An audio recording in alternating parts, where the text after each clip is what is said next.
dans cette piste de la francophonie qu'on diffuse directement de Tunis. Pour parler donc du culture, musée du Bardo, je rappelle. Pour parler culture, langue française et francophonie. Francophonie et culture, d'abord donc avec Ralia Benali. Bonjour. Bonjour.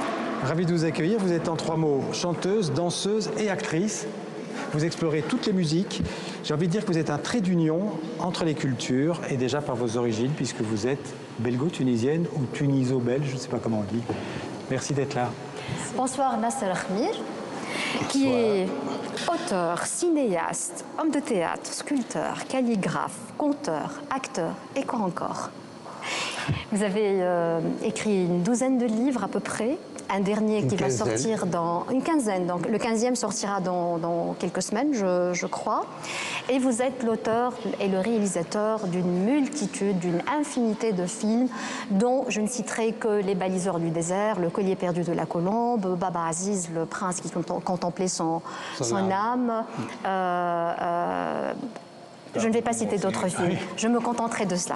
Entre vous deux, Ferid Memiche, bonsoir. Bonsoir. Alors Ferid Memiche, là aussi c'est difficile de résumer votre vie en quelques mots. Hein. Vous avez fait Sciences Po, vous avez fait des études de philosophie, vous avez même été enseignant, vous avez toujours été un militant de la démocratie. Vous avez aussi été dans une autre vie encore, producteur et comédien. Et aujourd'hui, vous êtes représentant de la présidence tunisienne pour la francophonie. Alors, Ahmed, auprès de l'OIF, oui, justement. auprès de l'Organisation de la francophonie, oui. Voilà. Donc, aux deux artistes, je voudrais poser cette question. Comment vous faites pour réconcilier ou pour additionner ces deux cultures tellement riches et tellement différentes, la culture de l'Orient et celle de l'Occident? J'y vais? Tina Saloui, pourquoi pas? Alors, moi, c'est une question qu'on me pose souvent. Alors, il y a une histoire qui m'est arrivée. J'étais invité à Berne pour présenter Baba Aziz, le prince qui contemplait son âme. Oui. Et comme on venait d'ouvrir le musée Paul Klee, j'ai demandé de voir le musée avant de faire le débat avec le public. Donc, on m'a amené au musée. Première question dans le débat, vous en Orient, nous en Occident. Je dis arrêtez, il faudrait quand même s'expliquer là-dessus. Votre grand peintre, Paul Klee, est devenu en Tunisie. Pour moi, il me révèle la Tunisie telle que rarement quelqu'un me la révèle plastiquement et au niveau de sa qualité picturale. Donc, je dis, vous savez où commence l'Orient, où finit l'Occident? Il y a plein d'histoires. Donc, c'est une autre. Je me sens plutôt méditerranéen. D'ailleurs, dans la première rencontre, la fameuse rencontre à Barcelone, en les années 90, autour de la Méditerranée, j'ai proposé de faire des tours de guet, parce que toute la Méditerranée est plantée et clairsemée de tours de guet, des fêtes de tours de guet qui sont là, qui étaient là pour se surveiller des résidence d'artistes. Ce serait une très bonne idée. Ralia Benali, la même question, ce mélange entre l'Orient et l'Occident. Que tu portes, vous portez en vous. Je suis née en Belgique, j'ai parlé français avant l'arabe, oui. Je suis arrivée en Tunisie plus tard, j'ai grandi en Tunisie, je suis retournée en Belgique. J'ai jamais vu l'autre culture comme étant différente. Je l'ai toujours vue comme une richesse, j'ai aimé l'autre, j'ai toujours vu ça comme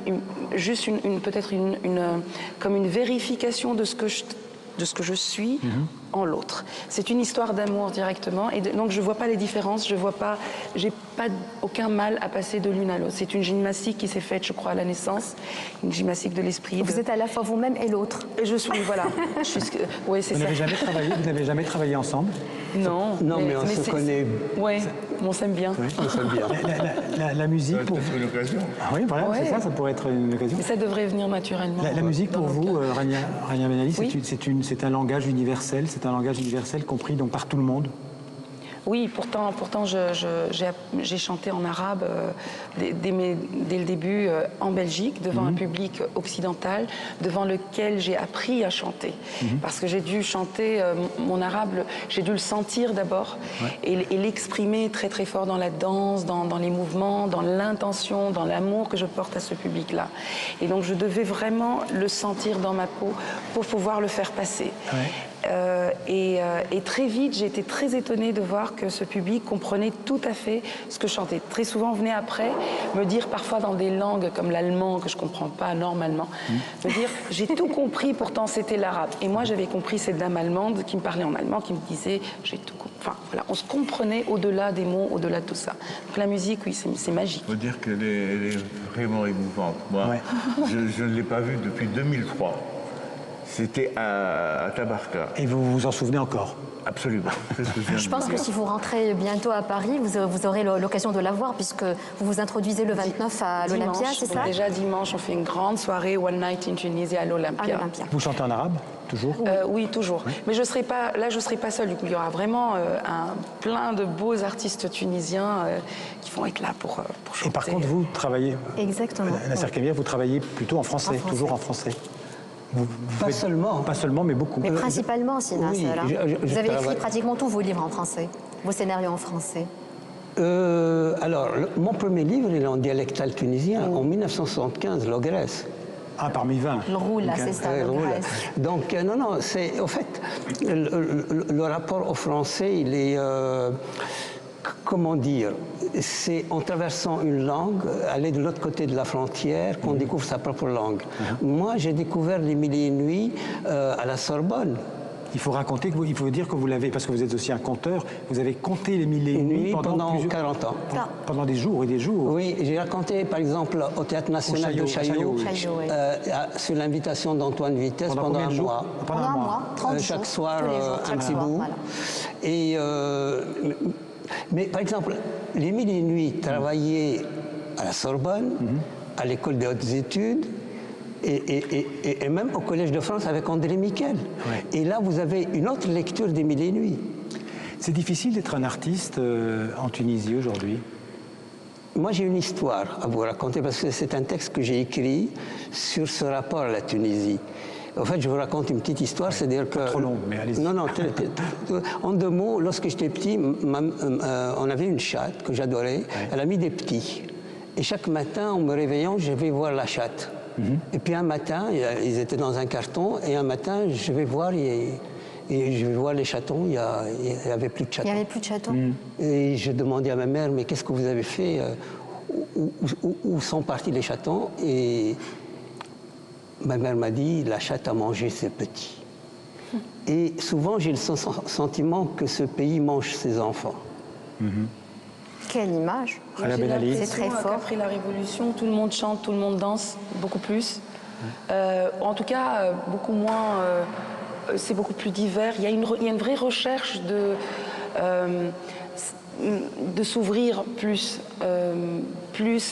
On accepte on a l'impression qu'il faut une voix presque pour chaque spectateur.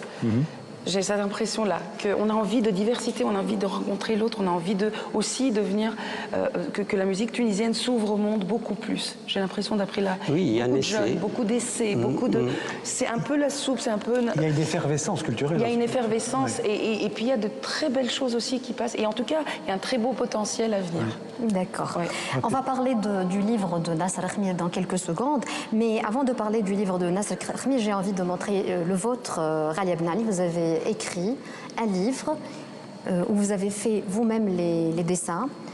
C'est à partir des dessins que j'ai fait. Roméo and Laila. Oui. Et je pense que vous racontez un tout petit peu cette histoire de rencontre entre l'autre et moi, entre l'Orient et l'Occident, entre leur culture et votre culture, n'est-ce pas? C'est un livre que j'ai écrit en français d'abord, et puis après traduit dans les autres langues. Et c'est effectivement, je me questionnais un petit peu en tant que tunisienne en Belgique. Mais après, je me suis rappelé aussi qu'il y avait des grandes différences en Tunisie même, entre le nord et le sud, que les gens ne se mariaient pas en dehors on a appris tout à l'heure entre la côte et l'intérieur. Tout à fait. Et donc l'inspiration vient de très très loin déjà. Je propose qu'on regarde peut-être les extraits. On va voir les deux extraits justement des films de Nasser Khmir parce qu'ils vont nous renvoyer à son nouveau livre dont on va parler tout à l'heure. Il s'agit de... Donc vous avez fait une vingtaine de films, hein. On va regarder un extrait de deux de vos films. Par où commencer? Et d'abord, Histoire du pays du bon Dieu. Effectivement.